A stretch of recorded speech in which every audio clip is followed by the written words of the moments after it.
8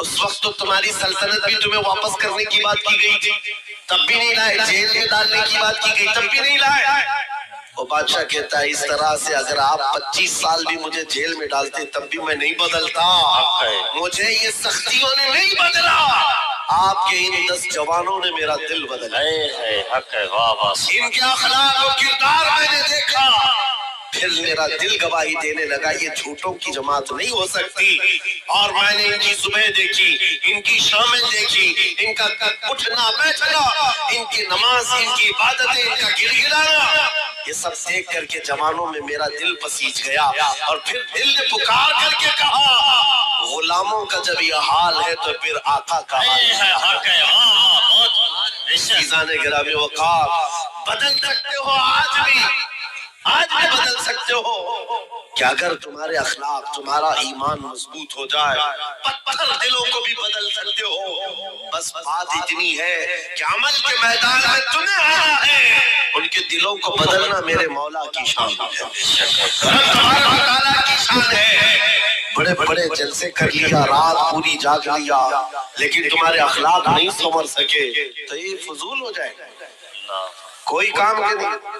اگر صرف دکھاوے کے لیے فارمیلٹی ادا کرنا ہے تو ہمیں جلسوں میں بلاؤ بھی مت، ہم اس کام کے لوگ نہیں ہیں، ہم اس میدان کے لوگ نہیں ہیں، نہیں، ہمارا یہ پیشہ ہے کہ آپ کے پاس آیا، تقریر کیا اور کچھ پیسے لے کر چلا گیا، اپنی کمائی کیا، الیاذ باللہ کبھی نہیں، صرف ایک درد لے کر کے چلتے ہیں کہ ہماری جماعت میں سے وہ نوجوان کس دن اٹھے گا جو اقبال کا جوان تھا، سنا ہے قدسیوں سے میں نے کہ وہ شیر پھر ہوشیار ہوگا، بس یہی درد لے کر آج تک بلکہ بنگال کی کھاڑیوں میں، بہار کی جھاڑیوں میں، ہر جگہ پر سفر اس لیے کر رہے ہیں کہ کہیں نہ کہیں میرے مولا کریم نے فضل فرمایا اور رحم فرمایا امت مصطفیٰ پر، ہمارا جوان بیدار ہو جائے گا،